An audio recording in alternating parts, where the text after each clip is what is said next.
After years of regulatory uncertainty, courtroom battles, and corporate brinkmanship, a federal high court ruling restored Dawes Island to its original operator and sent a powerful message about the rule of law in Nigeria's oil and gas sector. For nearly 6 years, Eurafric Energy Limited lived with a cloud hanging over one of its most valuable assets, the Dawes Island Marginal field in Rivers State.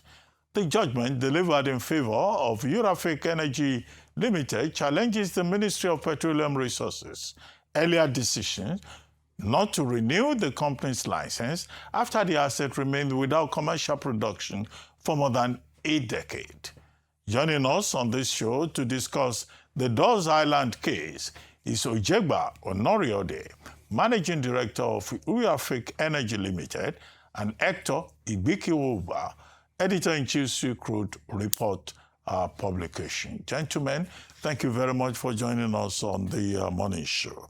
Now, earlier in the week, we had a guest here, Podeshome III, discussing the spate, the gale of litigations in the oil and gas sector and how this could affect the integrity of the PIA, Petroleum Industry Act, and also I can also affect the 1 million barrels per day objective and how investors could respond. So the issue was about litigations. And one example, I think that I made a mistake. I refer to Eurafric as Euralink, so Eurafric Energy. But the main issue with regard to Eurafric that has now been, given a favorable judgment by the High Court, and there are persons who have raised issues about the role of the High Court, is that the Dawes Island, license, nothing happened for 17 years. Before then, nothing happened for about 13 years. So it was just dormant for about 30 years. And then you had the Petralon, I think that's the name of the company. I don't want to get it wrong. Petralon Energy side of the story. And they got the license after the license for Eurafric had been revoked. And now you have gone to court. The story has not ended. Maybe Petralon will go to the Court of Appeal.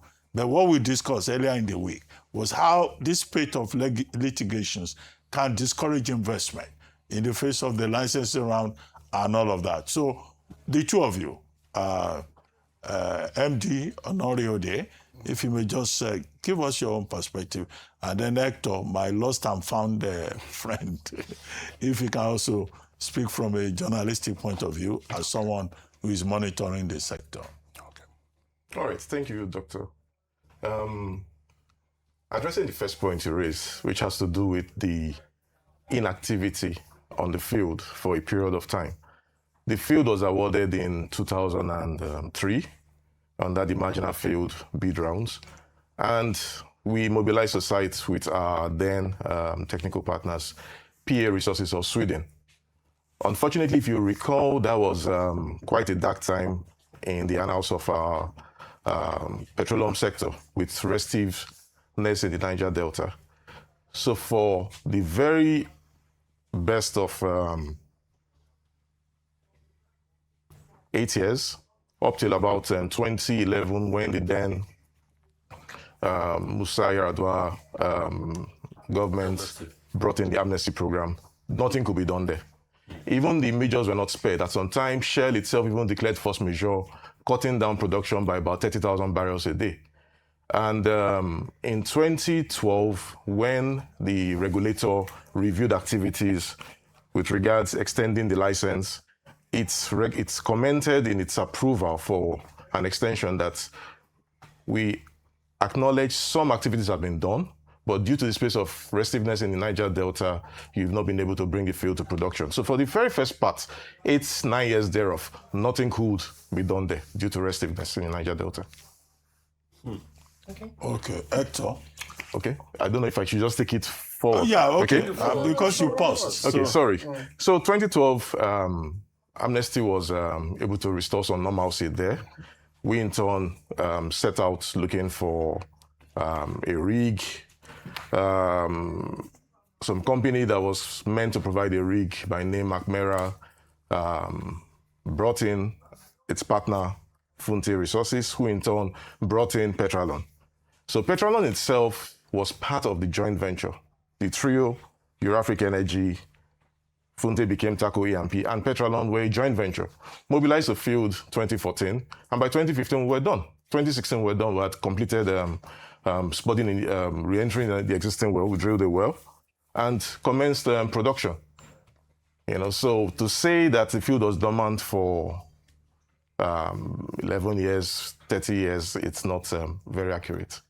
How much are you producing? Just don't mind me asking. Okay, so we ran a series of tests. At the peak of our production, we did about 4,000 barrels a day. Cumulatively, prior to revocation, we had produced in excess of 62,000 barrels of oil. And it was off-taken? Oh, yes. It was produced, it was stored, it was evacuated. The regulator gave us permits for its evacuation, subsequently gave permits to Petrolon to sell the crude. It was sold and royalties were paid to the government. So the government derived value from our activities on the field.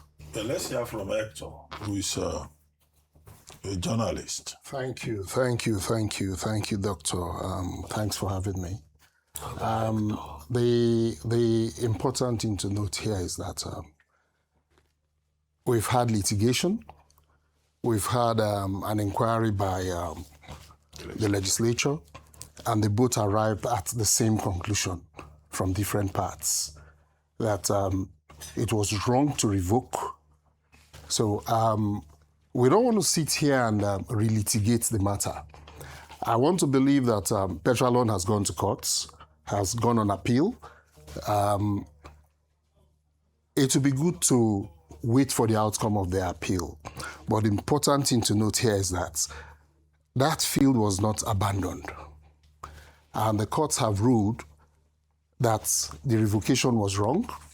And for instance, come to think of it, even when you revoke, how do you revoke from a party, a JV, and you re-award the assets to another member of the JV, whom you accuse of abandonment?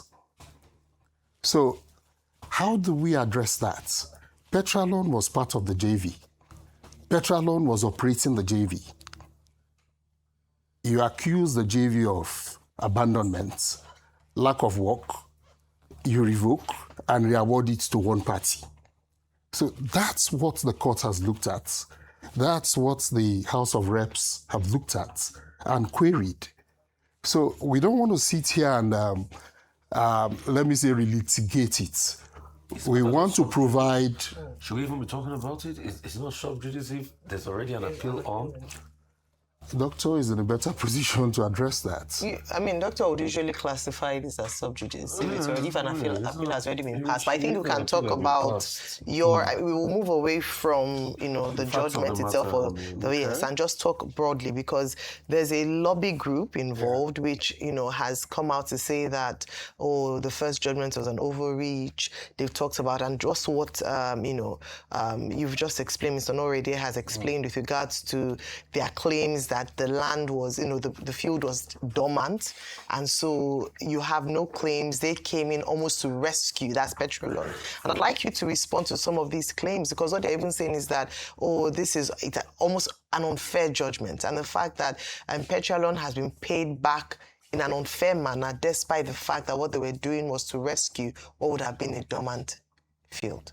Maybe I'll start with you, Mr. Onoriode. Okay, now it's a pity the African Energy Chamber would put out such a press statement without doing its homework. The facts of the case are clear. You talk about judicial overreach. I think that's quite a harsh way to look at it. In any healthy system of government, there must be checks and balances. You can't have administrative excesses going unchecked. The simple question before the court was this revocation valid or not?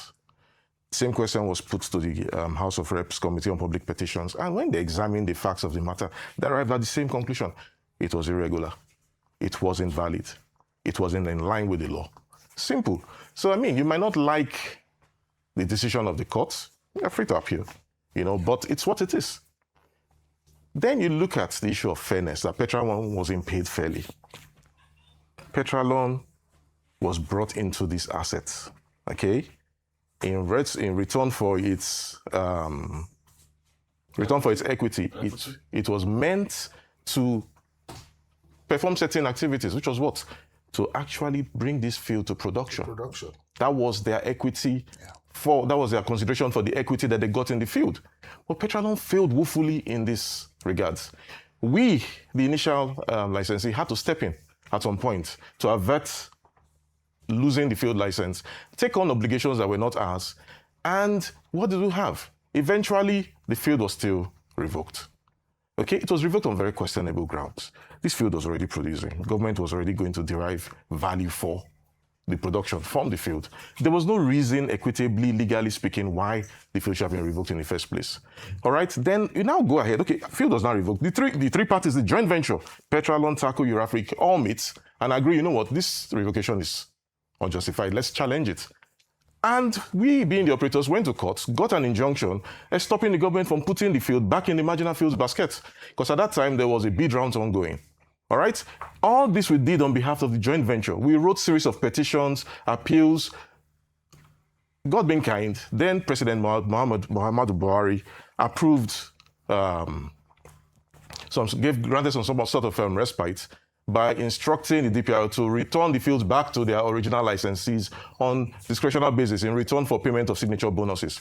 But what do we see in between? The process gets hijacked. The then DPR, for whatever reason, decides, okay, you know what, this trio, Petralon, Eurafric, TACO, that have been blamed for non-performance, okay, you now single Petralon out as the party that should be compensated for what exactly? So Eurafric and TACO that have expended tens of millions of dollars should go to hell with their losses. Meanwhile, TACO is now given a pat on the back and rewarded, given an opportunity to what? Recover their expenses. Couple of things. Beyond all this talk about Petralon, Eurafric, and TACO, what does this say about the objective of the federal government of Nigeria to encourage local content, local players' participation, and the drive for investment, both objectives well articulated in the Petroleum Industry Act? Now they have asked Nigerians to come in, they've given them opportunities. All the Nigerian players are fighting among themselves. Okay. What lessons can we learn from all of this? I would like to add to that by saying, with my big mouth, I know you're hurt. You have every right to be. But I just hope this is not also used against you in the appeal, because we have gone into the details of the matter. I'm more cautious. I'm more interested in your loss threshold. Can you paint a picture of the loss threshold suffered because of all of this? Okay, in terms of our losses, we need to look at the history of the field. Yeah, pre-revocation, yeah. Pre-revocation and post-revocation losses. I'll break it into three parts. We had expenses preceding the farming of Petralon and TACO into the asset. In that era, Eurafric was the sole operator and bore sole risk for all expenses. In this era, we had to do seismic capture, we had to interpret seismic data, we executed MOUs with our host communities, we negotiated an offtake agreement with Shell Trading. We did all of these activities. The only thing we couldn't do, we did the 2-season EIA. The only thing we couldn't do was to commence actual activities on the field because of the hostilities in Niger Delta. So in this first era, everything was Eurafric. Incomes, Petralon, incomes, TACO, they were meant to take the field to production. They failed in that regard. Eurafric had to step in and join them, okay? And the equity split was Eurafric 51. TACO and Petralon had 49% shared between them. So 51 of all expenses from well re-entry was borne by Eurafric. What's the expense threshold like? We're looking at in excess of $20 million. Well, I said that this table cannot determine that. Yeah. These are issues for the court to determine in terms of your prayers and remedies that either parties involved in the matter can look at. I wanted you to comment on the general philosophical idea about local content, investment, and what will be the implications of these litigations for that sector? Yeah, let me address that. You see, local content is alive and well, especially when it is implemented in accordance with the laws of the land. When you have government functionaries attempt to hijack, or when you have executive rascality, it should be questioned. And that is what Eurafrica has done. That is what any sane party should do. When you have executive rascality, you simply go to court. We can't resort to any other means, as it were. And when we talk about investor confidence, the only thing that can inspire investor confidence is the appreciation of the separation of powers, the fact that it's alive and well, and that executive rascality can be queried. And that's exactly where we are. All right. Well, we look forward to the outcome of the court cases, and as you've mentioned, and Dr. Abati mentioned, it's not just with regards to your organization, it has far-reaching consequences even for the sector as a whole in itself. So thank you very much for coming this morning to have this discussion.